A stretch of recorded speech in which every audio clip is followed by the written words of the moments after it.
Miller for the invocation and remain standing for the Pledge of Allegiance. I would like to introduce Pastor Anthony Divers from Inward Faith Outreach Ministries at 625 Polk in District 1. The church has been there for 15 years, does outreach to the neighborhood and people from all over the city and even areas surrounding it. Thank you. Thank you. I'd like to thank the mayor and councilwoman and all the council members for the opportunity to serve on tonight. Shall we pray? Father God, we come before you. We cry, Abba, Father. Our Father, we honor you tonight for your glorious power, wisdom that you have and that you give to your people. Honor us tonight, God, with your presence. Bless every member here tonight, Lord, with the wisdom, knowledge that they need to make sound decisions in behalf of the city of Topeka and the surrounding areas and the people of Topeka. May they be blessed, Lord, that they go home with peace and assurance that they have done all within their power to be an instrument to make Topeka a better place to live. We pray your choices blessed upon them tonight. Let the peace of God abide in them. In Jesus' name we pray. Amen. Amen. I pledge allegiance To the flag of the United States of America and to the republic for which it stands, one nation, under God, indivisible, with liberty and justice for all. Thank you, Pastor Drivers. There are no proclamations this evening. We do have a presentation, so City Manager, if you would want to introduce our presentation. Thank you, Mr. Mayor. I'd ask Mr. Gerber to introduce the representative of our auditing firm to make a presentation on the audit. Mr. Mayor, Mr. City Manager, thank you. I want to introduce Audrey Oderman. She is a partner with Meishauser, who is our 2013 audit firm. And she's going to give you a overview of our financials from our 2013 audit. She will make some brief comments, and then we'll be available for your questions if necessary. So I'll turn it over to Audrey at this time. Thank you. Go ahead. Good evening. I'm just going to go over some of the components of the financial statements, and then I'll answer any questions that you may have. Along the way, if you have some questions, certainly go ahead and stop me. There's a lot of auditor language in here that isn't always the easiest thing to understand, so as I go along, if you have questions, just let me know. Okay, the very first part of the financial statements is the introductory section. This section allows management to briefly go through and discuss the profile of the city, the current economy and the future outlook of the city, and the basic financial processes and management of the city. There's also an organizational chart and principal officials of the city. So it's just basically kind of introducing the city to the reader of the financial statement. Next is the financial section, which is the biggest part of the financial statements. It's about 97 pages. The part that is probably the most important to us is our independent auditor's report, because that really breaks down, starts on page 1, really breaks down management's responsibility, talks about the auditor's responsibility, and then it also gives our opinion on the financial statements. So if we go to page 1, we see those two different categories about the responsibility over the financial statements, and the very last paragraph is our opinion paragraph.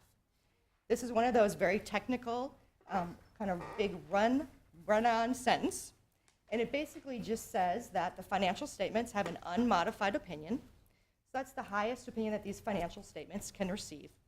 Speaks highly about the financial management of the district, or I'm sorry, of the city, not just when we're out here working on the audit, but throughout the year. And it's not just your finance department, it's all your individual departments working together to manage the city throughout the year financially. So an unmodified opinion, that's the highest opinion the financial statements can receive. Going on to page 3 is probably one of my very favorite parts of the financial statements, and that's the management's discussion and analysis. This is management's opportunity and really the only place where there's comparative data from the prior year, and it really gives management an opportunity to say, okay, look, this is what happened this year compared to last year, compared to our budget. And just to kind of highlight some of the things that are in that section, in the section management talks about the net position, which is really the city's equity overall over the financial statements. And in that section it says that that net position actually increased in 2013. It went up about $2.6 million. It's a very good indicator of the financial improvement of the city in 2013. There's other areas that talk about the current assets versus the current liabilities. The current assets exceed the liabilities by $137 million. So that's a very good indicator about the city's ability to meet its current obligations. There's also some very useful information on the general fund. The general fund is the city's primary operating fund. The city manager has set a goal to have at least a 15% ratio of fund balance, which is equity, to total expenditures. Last year, at the end of 2012, that ratio was about 8%. So a little over halfway to that goal. But at the end of 2013, it was 12.9%. So it really speaks about, just the management of the expenditures and how the city is accomplishing that through management, and also the work that you do here every day and through your budget process. So much closer to meeting that goal going forward. Within this section, we also talk about capital assets. And so we talk about $13.9 million of government construction projects that went on during the year. And so that talks about some of your outside departments and some of the work that they're doing. So if you go to page 13, that gives much more detail about some of those projects that occurred during the year. And then there was also a large savings and a reduction in debt payments because of some refundings. So this is really a good opportunity for management to highlight some of those things that occurred during the year. It's always my favorite part to read in any financial statement that I pick up or any prospective client that I have, because it really is a good indicator of where the city is going and how they're working on getting there. And then, of course, if we go to page 16, this is also an interesting piece. 16 and 17 are really the only pages where we bring the whole city together in 2 pages. Throughout the rest of the financial statements, it's very broken down by fund or type of activity, but on these 2 pages, we bring the whole city together. And so you can see the financial activity of the city in these 2 pages. It's not going to be like a business financial statement, but it's the closest thing you're going to get in the financial statements. And so it's a very good place to look for just some really great information pulled together for the entire city.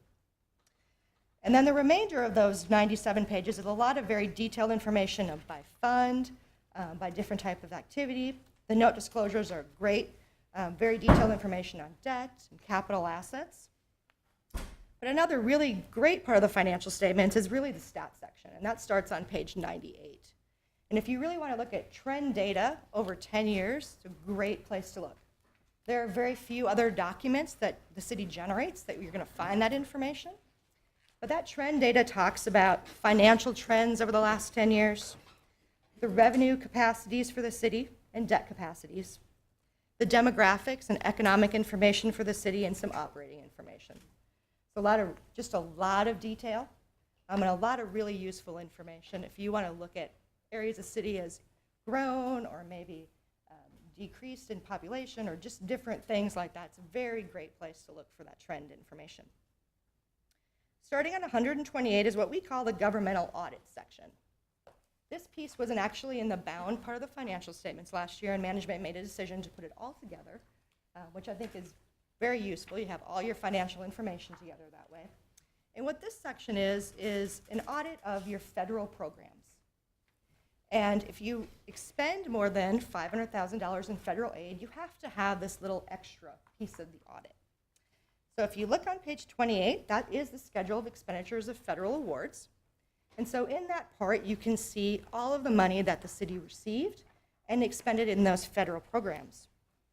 We have to audit at least 50% of those programs, and we do a rotation of those programs, the large programs, every year to make sure we're getting proper coverage and that all the programs are being looked at least once every 3 years. The programs that we audited this year were highway planning and construction, continuum of care program, and the community development block grant program. Last year, I know there was 1 or 2 findings in this area, but the city staff worked very hard this year to clear those findings up. And we can say that there weren't any findings over the federal programs this year. That's not an easy thing. The federal government doesn't take regulations away. They continue to add more on. And so keeping track of those regulations and making sure that the city is in compliance with those regulations isn't the easiest task that city staff will encounter during the year. But they did a great job, and we have an unmodified opinion in that area as well. If we go on to page 137 and 138, this is a letter of communication where we talk about the internal control work that we did over the city. Our professional standards don't allow us to give an opinion over internal controls, but it does ask us to notify you of any findings we may have over the financial statements.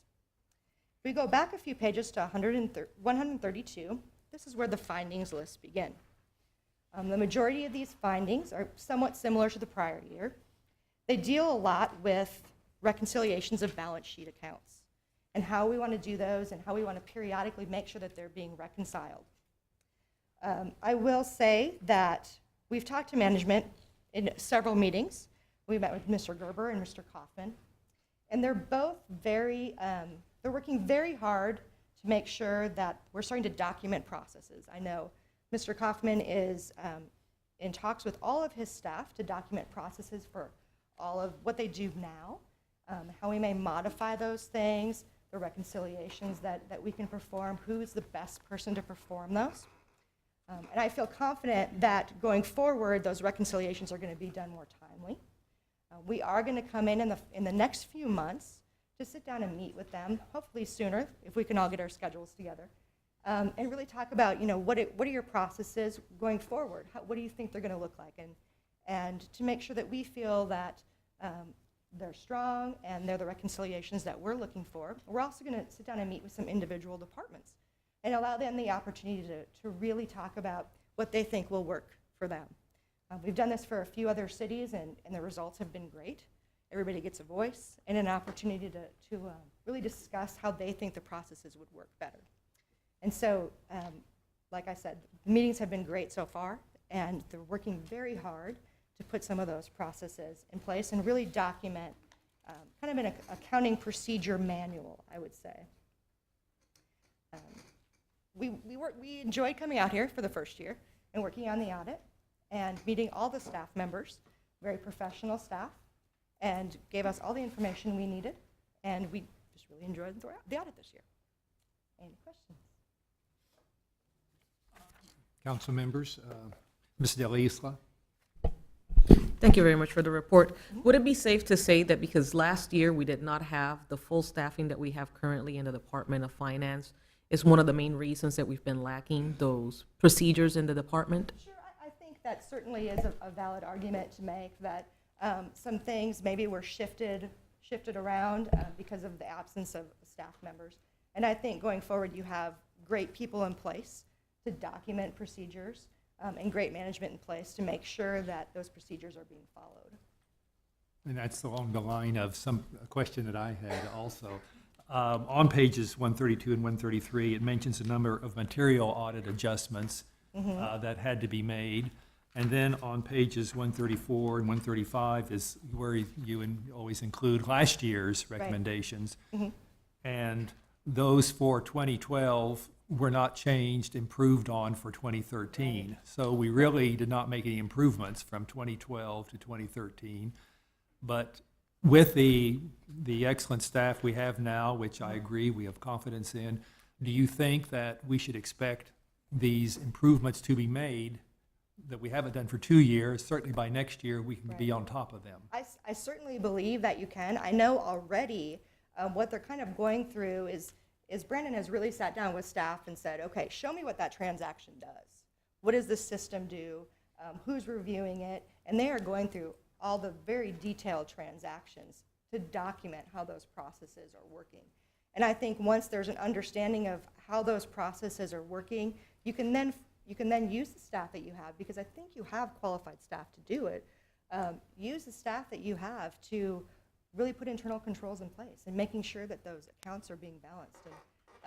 And when he said they were going through all the accounts to look at all the transactions, I was very pleased to hear that. And being very proactive and getting right on top of it as soon as the audit was issued. Okay, thank you. Are there other questions, comments, council members? Seeing none, thank you very much for the presentation. We appreciate it. And I think to the financial staff, thank you for your work on all of this.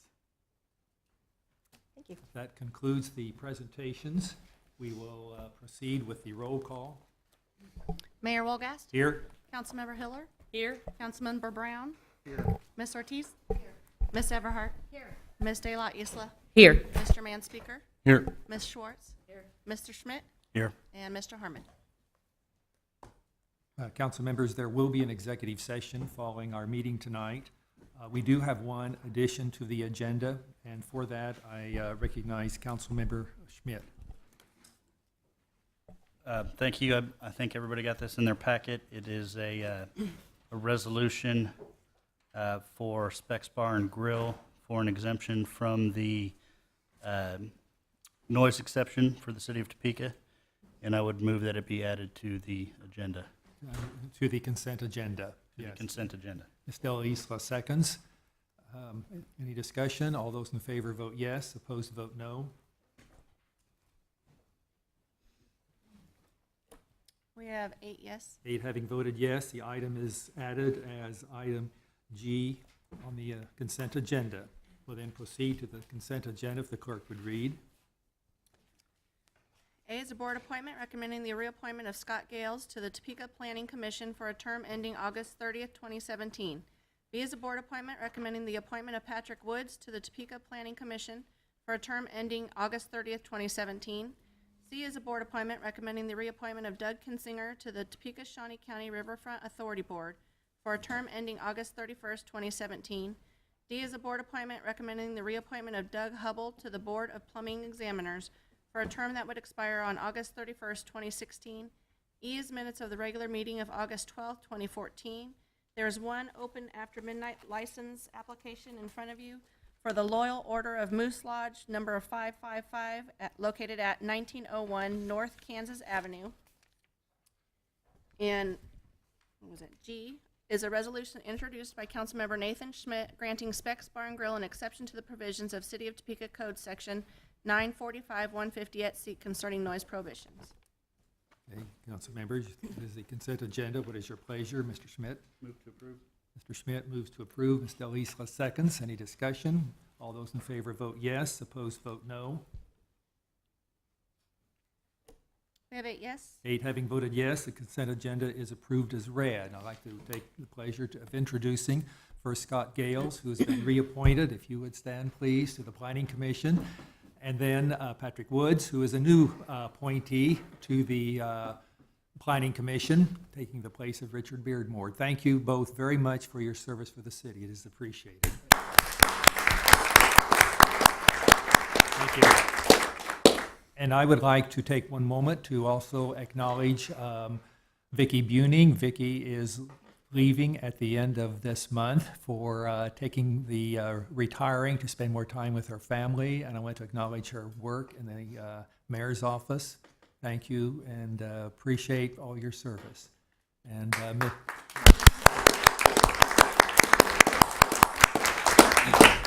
Mr. City Manager, you have an introduction. Yeah, thank you, Mr. Mayor. Council, I'd like to, and everybody watching, I'd like to introduce Jim Brown. Jim was selected as the Chief of Police for the City of Topeka, and he will be beginning his job on October 1st. Jim drove in tonight to just be introduced at this particular meeting, and has had an opportunity yesterday to talk to the media quite a bit and met some of the staff in the police department, did a little bit of a walk around, but he's going to be a fairly busy guy between now and October 1, closing up shop. He currently serves as the Assistant Chief of Police in Kansas City, Kansas, and we're very excited to have him joining us. So, Thank welcome, you. Jim. Welcome.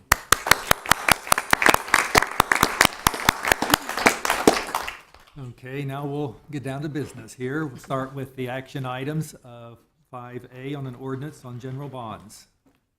5A is an ordinance introduced by City Manager Jim Colson authorizing the issuance of $5,590,000 aggregate principal amount of general obligation bonds, Series 2014A of the City of Topeka, Kansas, under the authority of KSA 10-101 to 125, inclusive KSA 12-110C, KSA 12-6A01 at Seek, and Charter Ordinance Number 89 of the city, all as amended.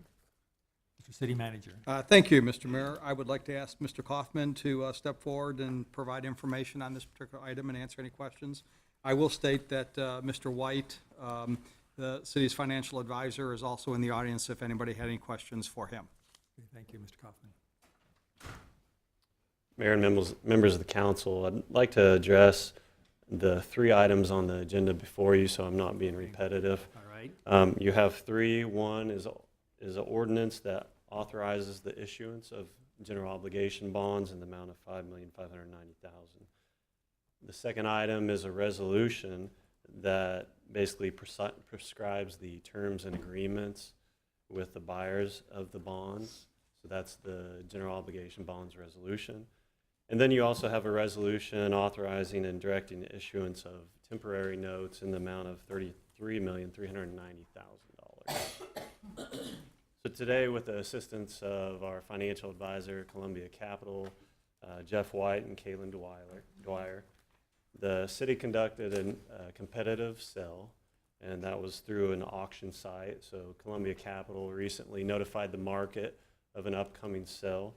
We received bids in the morning today. I'd characterize them as very competitive bids. We were very pleased with the outcome.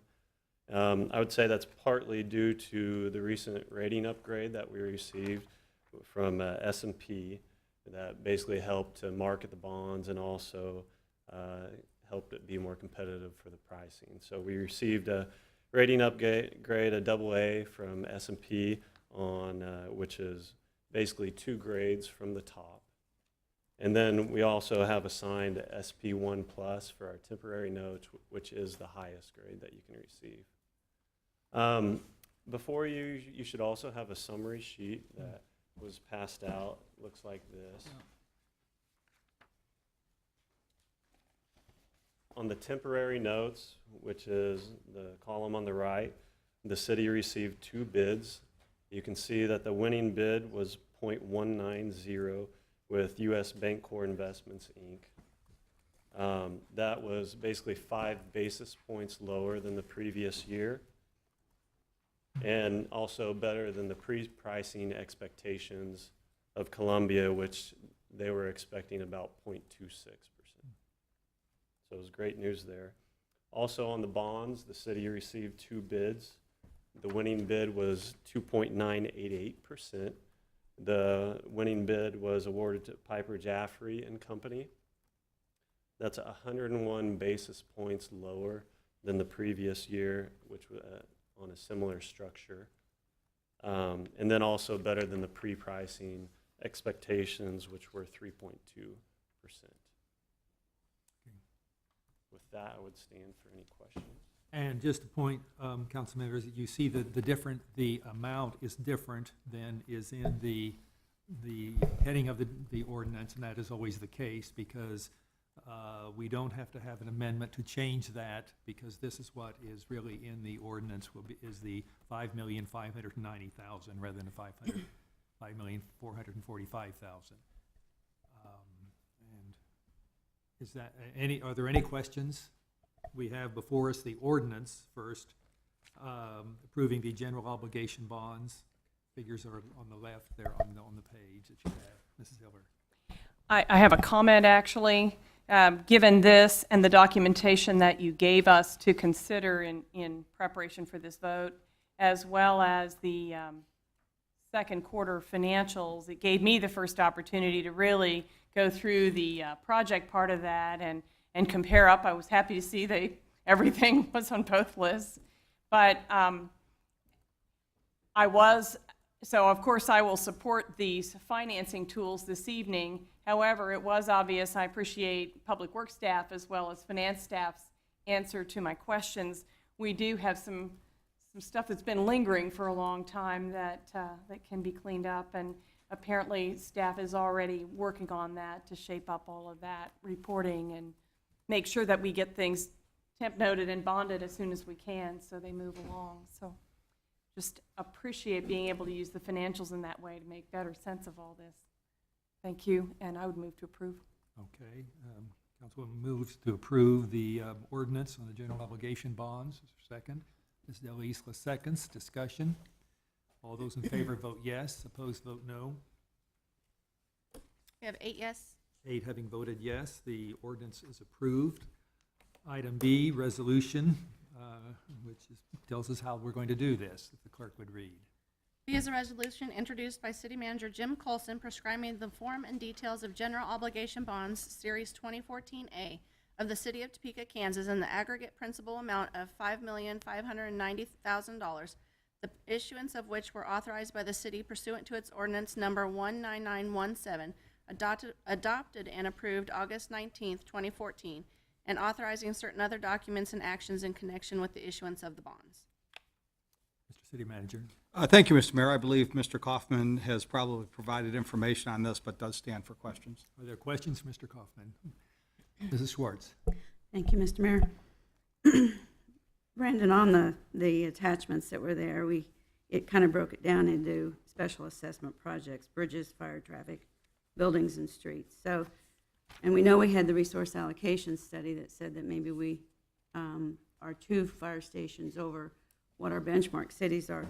Is this $3.5 million, is that for a new station or what's that for? Or city manager?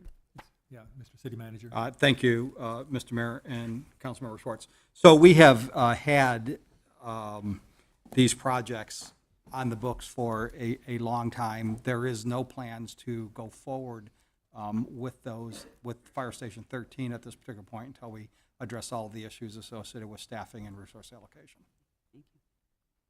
Okay, and would you then explain why this is in here? I think, because wait a minute. I'm sorry, go ahead. Yeah, and would you take that one step further?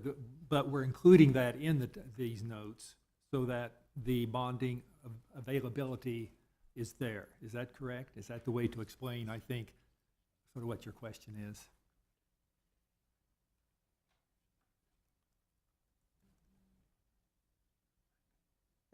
Thank you.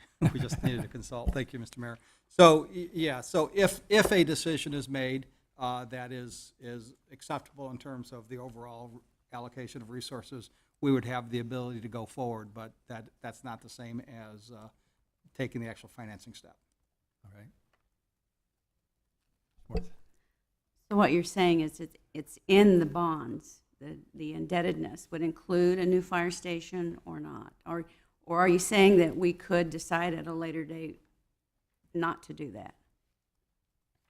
Mr. Mayor and Councilmember Schwartz, yes, there is no decision today pertaining to Fire Station 13 until we deal with a lot of other issues associated with it. This provides us the option, if we choose to go forward, to take that action. Okay. Other questions?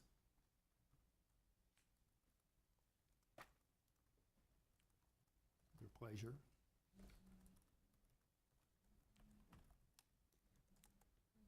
Deputy Mayor.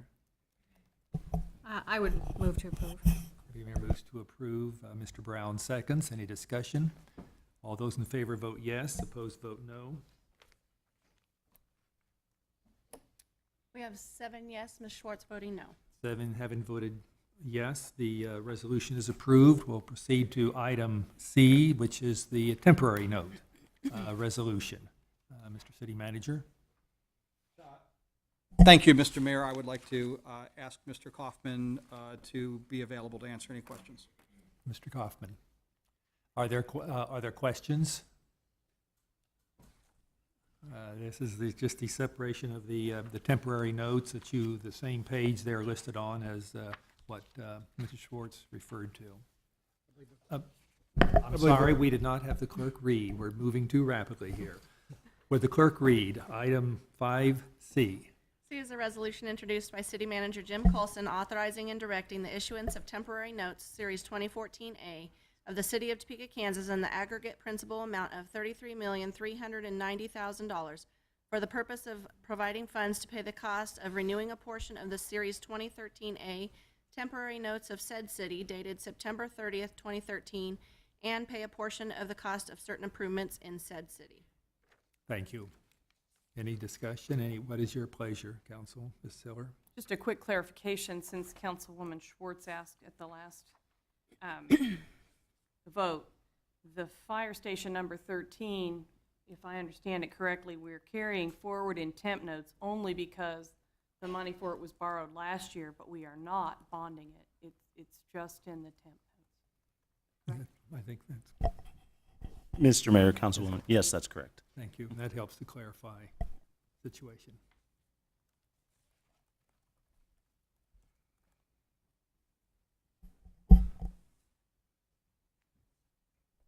If there is no motion, we will proceed to the next, I'm sorry, Mr. Schmidt. Move to approve. Mr. Schmidt moves to approve, Ms. Del Isla seconds. Any discussion? All those in favor vote yes, opposed vote no. We have 7 yes, Ms. Schwartz voting no.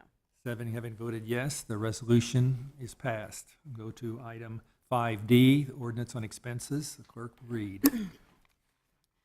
D is an ordinance introduced by City Manager Jim Colson allowing and approving city expenditures for the period of June 28, 2014 through August 1st, 2014, and enumerating said expenditures therein. Mr. City Manager. Thank you, Mr. Mayor. Approval would authorize city expenditures in the amount of $19,047,045.93. Mr. Gerber is available to answer any questions if anybody would have any. Are there questions for Mr. Gerber on the expenditures? So what is your pleasure? Ms. Deputy Mayor? I would move to approve. Deputy Mayor moves to approve. Mr. Brown seconds. Any discussion? All those in favor vote yes, opposed vote no.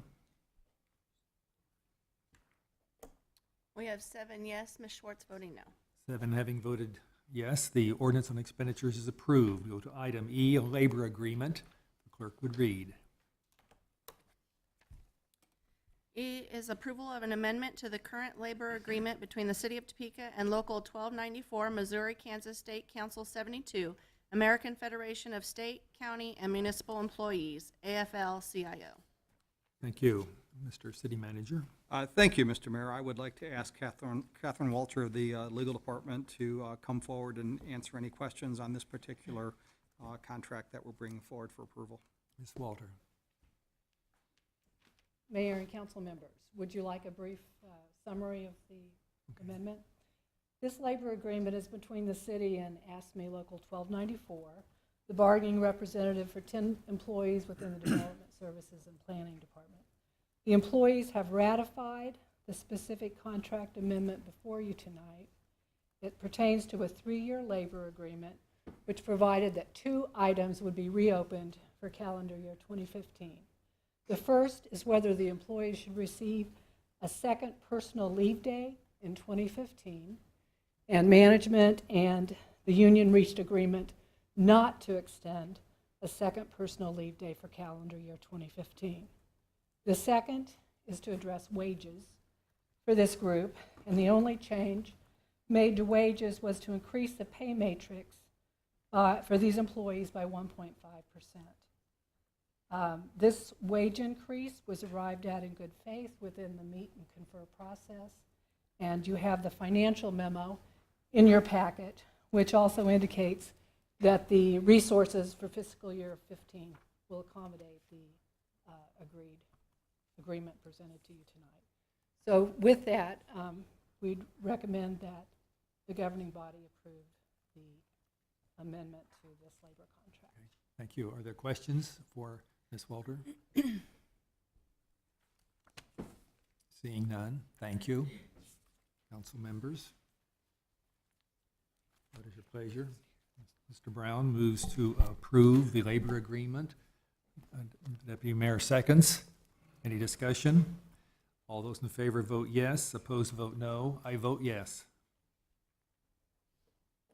We have 9 yes. 9 having voted yes, the labor agreement is approved. We'll proceed to item F, applications. There is one cereal malt beverage application this evening for Bobo's Bar and Grill, located at 1630 Southwest Arvonia Place. Thank you.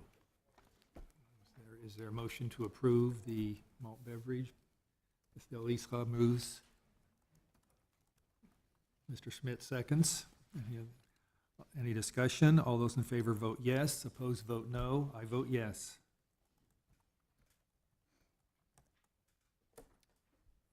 Ms. Hiller? We have 9 yes. 9 having voted yes, the applications are approved. That completes our action items for this evening. We'll proceed to the non-action items, a discussion on a zoning district use matrix. Mr. City Manager, if you would introduce. Thank you, Mr. Mayor. I'd like to ask Mr. Fyander to step forward and present this non-action discussion on the item, specifically talking about a zoning matrix that would be used to make the city's zoning code a little bit more visible and user-friendly. Mr. Finder. Thank you. Good evening, Your Honor, council members. Yeah, we wanted to present an overview of our comprehensive update to the zoning code for the city of Topeka. This was passed out of the Planning Commission a couple weeks ago. It'll be up on your agenda September 9th as an ordinance. As was mentioned, this is otherwise known as the zoning matrix. Hopefully we'll get you into it and also get you out of it safely. We do not have, this is not an update of the entire zoning code, by the way. This is just, but this is the core, this is the foundation of the code. Talks about zoning districts and land uses. So we're going to hopefully get you through this and make it somewhat of a learning experience, and you can ask questions along the way or at the end, that'd be fine. So I guess I need to tell you a little bit, because a little background of how zoning code works. Every property in the city has a zoning district applied to it. We have 25 different zoning districts. Each one of those districts allows a certain land use. We have about 150 of those. So, so what this does is allows us to approve those land uses in each district. There's 3 different levels of approval. They can be approved by right. You can do a use, you don't have to get any more special approval. You can do it with conditions at the administrative level. And then the 3rd level of approval comes to you. That's when you see conditional use permits. Those are acted on a case-by-case basis. So the last time we comprehensively updated our zoning code was 1992. Over the years, there's been some Band-Aid approaches, and it's kind of cumbersome code. I'm not going to lie. It's hard to read because it's repetitive.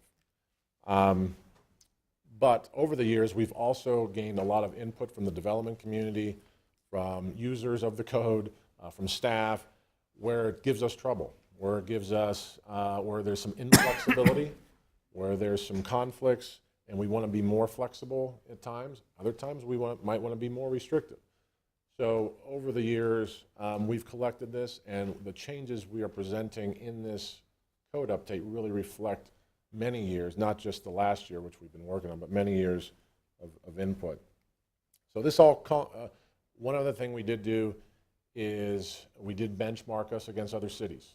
So in the last year, we had staff do that to make sure what we are going to culminate in is a zoning code that is more modern and relevant to today's needs. So all the uses, there's some uses that we didn't have in there that we needed in there.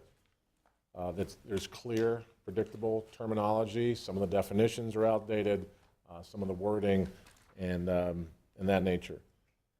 Better compatibility with residential neighborhoods is an important factor.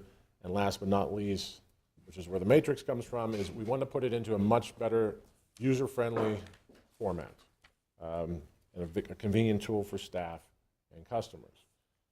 So we had given out binders, books that organizes all the changes of this update to you last week. It's really tried to organize it into 5 sections. We're really changing 5 sections. The one is the zoning use matrix. There is also the dimensional requirements that are put into a matrix, the setbacks and the height, lot coverage. There's definitions. There's also special use requirements. And then lastly, the 5th one, it would be there's a couple purpose statements for zoning districts we had to change. So all that together represents the code update known as the matrix. Now, the big change, and I wanted to walk real quickly through an example here on the matrix so it's all easy to read and understand and you can follow. And on the first page of the matrix, which is in your book, it was B1, and we have it up on the screen for you if you don't have that. You can see across the top of the page there are zoning districts. The yellow are residential, the blue are office, the red are commercial. There's 2 gray for industrial, and then there's purple districts, which are mixed use and special districts. And then the green are our least used districts, which are more rural and open space districts. So you have the districts across the top, and then on the far left column, you have the uses. Those are those 150-odd uses that we have in our code. So if you look at the first use there under residential, you have an assisted living facility, and you read across to the right, you see a little definition in the next column, gives you, so you don't have to jump to another part of the code just to read a definition, but this gives you a little brief definition. Then you can see which districts it's actually allowed in. So if you want to build an assisted living facility, you want to find the dots, the symbols that are the black dots in the matrix. Those are permitted by right. You don't have to get any special approval. Those are what you're looking for. So in this example, the M2, the M3, multiple family districts, as well as office districts, it would be allowed by right. You see other symbology in there. If you see a C, which is in the lower residential districts, that's a conditional use permit, and they would have to come to you and go through the planning commission to get that approval. So so it's still allowed, it's just allowed under certain conditions. If there is no symbology or any symbol in those boxes, it's not allowed. So try to make it clear. Before today's code, if you want to do assisted living facility, you would literally, and find out which district it's allowed in, you'd literally have to jump through 70 pages of district by district by district to see if that thing is allowed in there. Here it's on one line, one page, and so we hope this cleans up a lot of the nature of the complex nature of a zoning code. Okay, while we were putting it into this format, obviously we were doing some updates. I just want to give you a couple examples and then I'll finish up. A couple examples that we updated uses. We also added some new uses. We found out there was several uses we didn't have in the code. A couple include community gardens and indoor gun ranges as an example. Those were not in our code. We've had the community ask whether or not those could be in there, and so we've added those with some conditions, and we went through actually a little stakeholder process in the spring with community gardens with several meetings that we held. Also, there are some revised uses. There are some examples include daycare businesses in single-family neighborhoods. Right now, you cannot do that at all. Here, there are some instances that we saw in some neighborhoods where there are some buildings that could be reused, but they were zoned single-family. You don't want to change the zoning, that's appropriate. So maybe a conditional use permit could be appropriate. So we tried to make that more flexible. A couple other examples, self-storage or mini warehouses were always in industrial districts. They still are, but with the newer designs and indoor access and climate controlled, those are more appropriate closer to neighborhoods, so you don't have to go into an industrial district. So we allow some flexibility now for those in commercial districts. And then lastly, an item that we changed that you actually talked about a couple months ago, outdoor storage in industrial areas. When it abuts a residential property, we didn't have any conditions, so we had to make people go through a PUD or change the zoning, and here we just added the conditions. So if you have self-storage, if you have outside storage, you're next to residential or across from residential, you need to screen it. And that's written into the new update. So that gives you a little bit of a flavor, hopefully an overview. Planning Commission met 7 different times over the course of the last year, and my staff, Bill Hoover, I want to point out, current planning manager, is here to help me. I think he's lost most of his eyesight looking at all these boxes in the last year. So if he has any eyesight left, he will try and help me answer any questions. Like I said, the ordinance is on at your next meeting on September 9th, and stand for any questions. Well, I know there was a reasonable discussion about downtown, making some more flexibility. Would you want to speak to that, Sure. Some of the issues with the downtown zoning? Sure.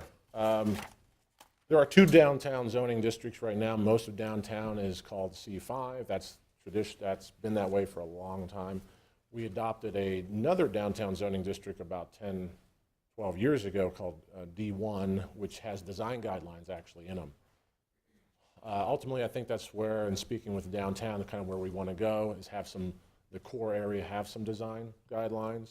And so in the interim here, before we actually apply that zoning to the core of downtown, we've addressed a couple things. Parking lots, for instance. Parking lots are allowed by right. You can knock a building down, put up a parking lot. We've now made that a conditional use permit in the downtown and Noto area, for that matter. So that would have to come to you. Another change talked about, making dwelling units and a little more flexible and inflexible. Actually, on the ground floor, there are special rules for having residential units you cannot have residential units on the ground floor in a commercial district. We do want to encourage mixed use, so we did want to allow residential mixed in.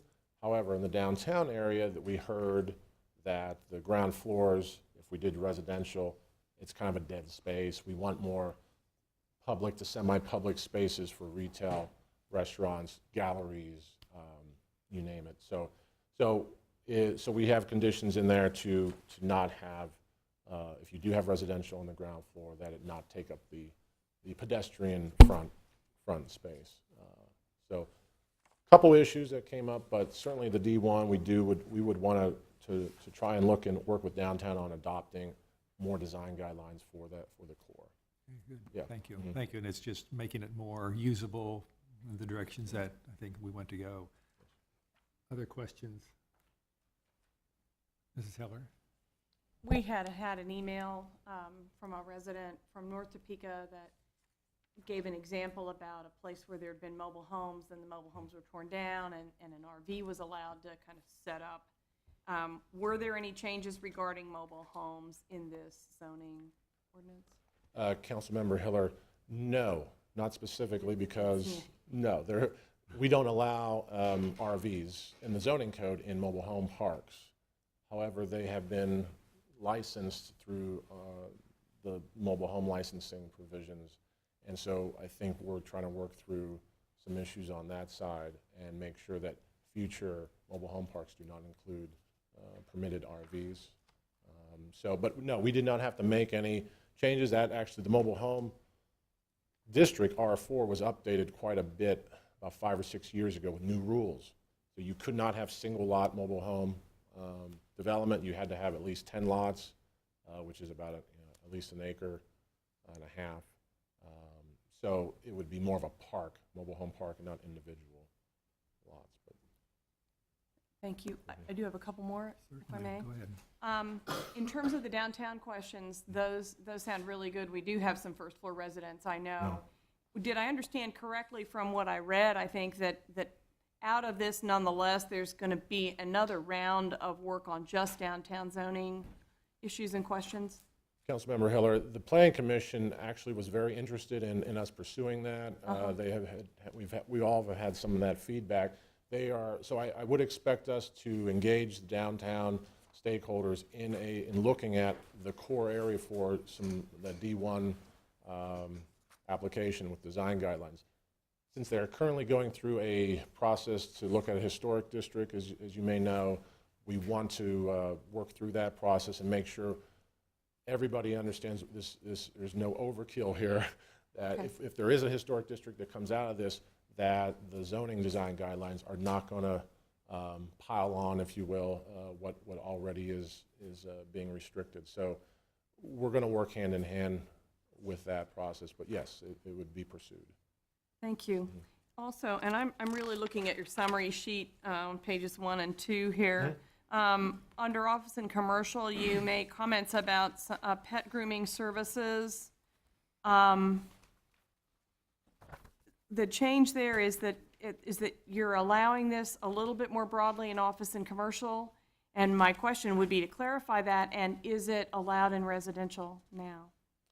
Thank you, Councilmember Hiller. It is a little more broader. We had several different pet animal clinic categories that we merged. What we came out of it was a type 1 animal care, which is small pets that are normally allowed in commercial. We expanded that to also be allowed in office, much as a vet right now takes care of some boarding of animals as a subordinate use to the primary use. It is not permitted in residential, and it never has been and has not been proposed to be permitted in residential. So grooming and boarding, any boarding of pets is not permitted? Correct. That is commercial and office only. Okay, thank you. And then I had, I think one more. There's some special prohibition, I guess, about check cashing and payday loans. Could you talk Sure. about that? Sure. This is a new use that was not in our code. Obviously, wasn't contemplated 20-plus years ago. There's been some interpretation or need to be interpreted. Is this a bank? Is it not a bank? Banks are allowed in offices, and so we had to step back and look. We looked at other cities. We looked at the use. It's a different character. It's more of a commercial character, and so if you're a bank, if you're not a bank, if you're a payday loan, check cashing, which some of these also meld into pawn shops and whatnot. That is a commercial character that we felt should only be allowed in commercial districts, not a bank that's allowed in office. I guess I'm a little confused. They've been around forever, as far as I know, not new. And maybe we didn't have. And were we trying just not to allow them next to banks, or I just was a little confused with what we were doing. No, we didn't have the term in our code. Okay. So the question is it a bank? Is it not a bank? Should it be treated differently? Was it treated just as retail before? Yes. Okay. Yes. So we're making that distinguishing feature now. Instead of an interpretation that sits in somebody's file, it's now in the code. They are separate types of uses.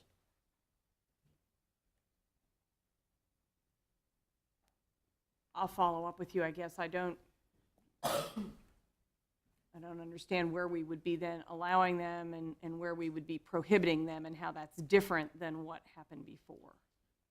If I may, there is no difference in how they were allowed in the past and how they're allowed in the future. It's just a new use so that if somebody wants to do that and we don't have a definition of that use, then when we have to make something, we have to say, well, what does it fit closest to?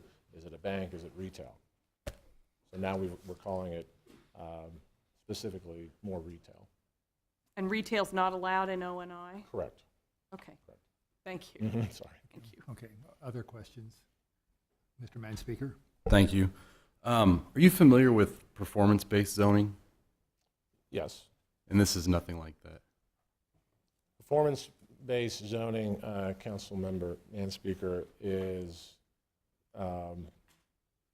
it doesn't define uses as much as it defines performance measures, and so it could be anywhere from a building design. You could have a building design that looks like it's a residential character, but it's an actual office. So that's an example of a performance-based code that you don't necessarily care about the use, you care about how it looks. Yeah, and that was kind of what I understood from it. What I find interesting about it is that it sets that performance of this many houses, this many jobs. You push that guideline and concern yourself less with what gets built and more about whether or not it hits those performance measures. Right. I would just encourage my other colleagues to do a little research on it. It's pretty interesting, and it might be something that's worth looking at within our urban area, specifically when it comes to redevelopment, because it gives some real options that our current zoning laws would not quite allow for, but are uses that are taking place in other places throughout the country.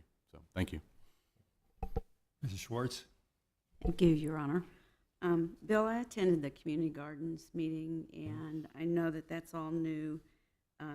And we had our extension agent, Jamie Hancock, was there. And so, do you believe that this is what they set out that we want to have in our zoning, and it will address the issues that were brought up that night? Excuse me, Councilmember Schwartz. Yes, we went through a series of meetings, actually working closely with a group. And then they also came to the Planning Commission the other night when this got acted on. There was one minor change planning commission made to the proposal, I think, to allow people to be able to work on the community garden before 8 a.m., which was the beginning of the operating hours, as long as they're not using mechanical equipment and making noises, that sort of thing. So that was upheld. But yes, I think everything else, that group was very supportive of, and allows gardens to be used as a standalone use on any vacant lot in our city, under certain standards and some protections for the neighbors if it should get too big. Or we did allow some temporary sales on those gardens, but they can't be permanent sales. They have to take down the equipment at the end of the day. Thank you. Other questions, comments? Mr. Schmidt? Thank you, Mayor. Can you go over, I know this came before the body not too long ago, the storage requirements, and we had some issues with screening. You referenced new changes, and to that, can you go over that? Sure. The actual condition is in your book, it's on page D. Well, really, it starts at the top of D18, and it indicates that when storage is located in a yard that abuts or is located across the street from a residential zone property, it shall be screened from public view by a solid opaque screen fence or site prohibitive landscaping of not less than 6 feet. And then it goes on to comply with site triangles. So that is the new condition for open storage, as the problem that we run into is there's no permit for an open storage, to have open storage. So it's really, as we go out, if we get a complaint or if we see something that is of that nature, we would have to get them to comply. Thank you. Okay. Other questions, Ms. Hiller? I just have a wrap-up comment. Bill, I think you did a bang-up job on this. I'm really impressed. I think the idea of reformatting it so that it's easier to follow is just great. It was clear from the minutes that the Planning Commission really spent some time on it and that there was good input. And as Councilwoman Schwartz said, the process on community gardens, it was initiated by a citizen. The Planning Commission picked it up, did it right. It just compliments on the process and the product. Thanks. Thank you for the compliment. Other questions or comments? Seeing none, thank you very much for the presentation. We look forward to having this before us and at the next council meeting. That completes it on action items. We will go to the announcements. There is no preview agenda since we won't be meeting for several weeks. Go to the city manager for announcements. Thank you, Mr. Mayor. So staff has been working very diligently on addressing the issue of utility rates. And there have been many conversations about that for a very long period of time. I think everybody understands that this is a tough situation. There's a lot of deferred maintenance on our utility system, but at the same time, you can't come forward with rates that are extremely difficult for people to address. And so I want to commend staff that they know they're in a difficult battle that at the end of the day is going to be a challenge, but it is a necessary fight that we as a community need to go through. We are working towards a recommendation that will come to this body, but before we get there, we want to engage the community. There have been several meetings happening with various rate groups. We are scheduling 2 town hall meetings that we will have an opportunity to engage the public, outline the proposed recommendation, but more importantly, hear what people have to say and discuss it. So from 11:30 a.m. to 1 p.m. on Monday, August 25th, in the Holiday Conference Room at 620 Southeast Madison, we'll have the first of those 2 meetings, and then the second meeting will be the following day on Tuesday, August 26th, from 6 to 7:30 p.m. In the same location, the Holiday Conference Room at 620 Southeast Madison. We have been really working diligently to respect and understand the different work schedules that people have. So we're trying to have one in the afternoon and one in the evening, and hopefully that will allow people to participate and provide some input on this. After those meetings, we will come back to this body in a discussion-only session to discuss it and then ultimately bring it forward. Thank you. I would like to take a minute to discuss one particular item or share my thoughts and my views. Whenever another city, particularly in our area of the country, goes through very difficult times, it always makes us very aware of our own city. And of course, I'm speaking of Ferguson, Missouri. And that particular situation, on behalf of our city, I know we wish them the best throughout the difficult times that they are going through, so that they can get on top of the very difficult times that they're experiencing. In the last week, I have had more people comment to me about Ferguson, and also then in relationship to Topeka. How do we compare? What would we do? And all those various areas. Without wanting to establish blame, or not that we can at this point, about how any community responds to things that happen in a community. At the same time, I feel certain that Topeka has done a great deal of background work. That we have organizations in place, and our city is prepared to handle many situations. Of course, one can never be totally prepared for what happens, whether it's a natural calamity or a situation like this. But I certainly feel that the leadership in our police department that we've had in the previous police chief, the current police chief, and our future police chief, we have a very high level of professionalism, and I'm very complimentary of them and their treatment and how they handle issues in the community. I think we have organizations in our community that step up and provide leadership in situations that are very difficult. And with that, we can say that, of course, we are hopeful nothing like this would ever happen in any other city, and certainly not Topeka. But if it should, we know that we have the people, the leadership, that will work together with all the organizations, with the community, so that we are solving the issues. And we have to remember that there is no them, it's only us. We're all in this together, and we're one city and one community. Thank you. Mrs. Hiller, you lead our announcements. Thank you for your comments. I had 3 quick things. One is that I stopped in to check out the Highland Games that Councilman Schmidt mentioned last time. What an amazing thing. That's the first annual Highland Games in Topeka. They were out at Washburn Tech. They had over 80 people doing amazing things, and it was free. Apparently they're going to come back, and so we've got yet another featured event in Topeka to kind of mix up the opportunities for everyone to participate or to go watch.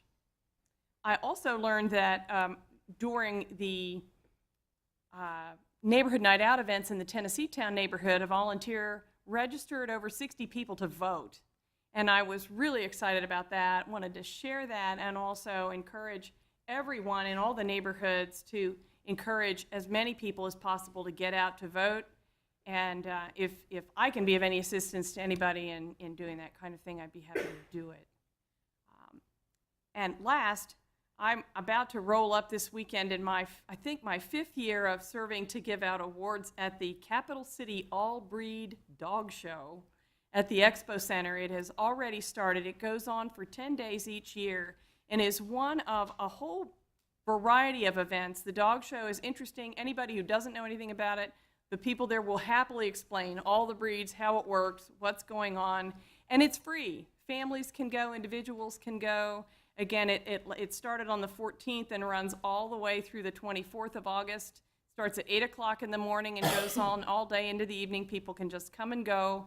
And there are also events, horse events, buckskins, barrel races, a horse clinic, hunters, as well as reining horses that people can see on the Expo Center schedule at the Domer Arena steadily from now through the middle of September. I just pulled those.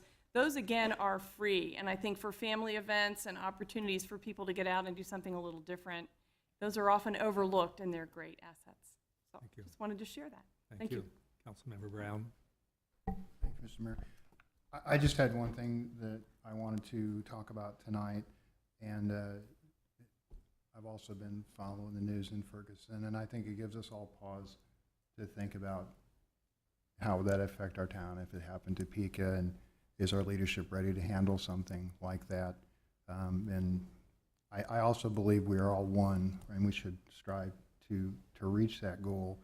So I just want to take the opportunity tonight for anyone who's never participated regularly in your neighborhood, whether that's a neighborhood association or an NIA or housing association or a tenant association or any other kind of group that supports structure and family and society in your neighborhood, I would encourage you to become part of that, especially those who don't traditionally do that, which is those in our young families and single adults. A lot of our associations are more of our older citizens, and they need young blood to come in and help them do things. So I just wanted to put that out there tonight and encourage people to become more involved in their neighborhoods. Thank you. Councilmember Ortiz. Thank you, Mr. Mayor. I just want to remind everyone that this Friday, we will be hosting, Garfield Park will be hosting the Lego movie at 8:30. I believe this will be the last free movie. We got rained out last Friday, so we're going to try to do this again. And I appreciate your comments, Mr. Mayor, and let us keep them in our prayers because we don't know who that affects and how that affects. And I have some family members down there, and it's worse than we could even imagine. So I do appreciate that, Mr. Mayor. Deputy Mayor. Councilwoman Del Isla. Councilmember Manspeaker. Thank you very much, Mr. Mayor. I had a question asked of me, and I just was looking for clarification. Topeka Municipal Code 2.25.090 states that approval of hiring of a department head has to come before the council. And so I was just looking for clarification. Well, I'll read it out loud. All employment contracts with the department heads or appointed officers or employees shall be approved by the city council prior to the signature of the city manager. Mr. Subway. If I may, Mr. Mayor. Yes, that is if they are a contract that modifies the rest of the section. And so if a department head is not hired pursuant to a contract, then it doesn't come before the council. Is that exemption in the section? If you read it again, it talks about department heads hired pursuant to a contract. Okay, we can talk about Okay, it probably at some later point. I would just like to echo the mayor's concerns on Ferguson. What's disappointing for me is that there are real systemic issues that Topeka has that are the same as a community like Ferguson. And it's not law enforcement. It's 17% unemployment rate for African American males. It's food deserts. It's poverty. I mean, it's things that are very, very real and tangible. And they boil to a point where people are upset, and it's reasonable to be upset if you see others having and you don't have anything. I think as a community, we need to dedicate ourselves to figuring out how we can make folks more successful so that people can elevate themselves out of their own situation and self-determine their own future. I think that gives lots of people hope and gives them the ability to be incredibly productive citizens. I don't want to see us leave anybody behind or think that anybody is less human than each and every one of us. I think what happens all too often is that we look at other people as being different from us. In reality, we're all just human beings. If we would take the time to get to know each other, to share, to love, to work together, we can be incredibly productive. Thank you. Thank you. Councilman Schwartz. And with that said, I met today with Scott Smathers with the Go Topeka, and we talked about economic development in Topeka and bringing jobs in, and I would encourage the entire council members to meet one-on-one with Go Topeka about what's going on. And I want to welcome our captain, or our chief, James Brown. I love saying that name, James Brown, to our wonderful city, and I invite you to come out to each of our districts, and I know I would be happy to take you around to introduce you to businesses or members of the community that live in my district. Welcome. Councilmember Schmidt. I just wanted to say thank you to you, Mayor, and to everybody who just expressed their thoughts on what's going on in Missouri. I won't go too much further into any of that, but I think some very valid points were brought up by several of you. Mr. Brown pointing out that we need to be active in our communities. We need to get to know our neighbors. Those things make a difference. Ms. Hiller referred to a voter drive. You know, we all have a voice in these things, and the voter turnout in Ferguson in the last election was 12%. It's hard to make change when you're not involved in the process. And so I would encourage everybody to get involved in the process, meet your neighbors, get to know your neighbors, get them involved in the process, and, you know, let's tackle all of these problems together as a community, and things will work much more smoothly. Thank you. Thank you. That concludes the comments, and Mr. Sublette, would you give the parameters for the executive session? Yes, I would request a motion to go into executive session for 15 minutes to discuss potential litigation. I would ask the elected officials, city manager, Mr. Gerber, myself, and Assistant City Attorney Seth Lowry to be present. It's been moved to go into executive session as described. Is there a second? Mr. Aliso seconds. Discussion. All those in favor vote yes. Opposed vote no.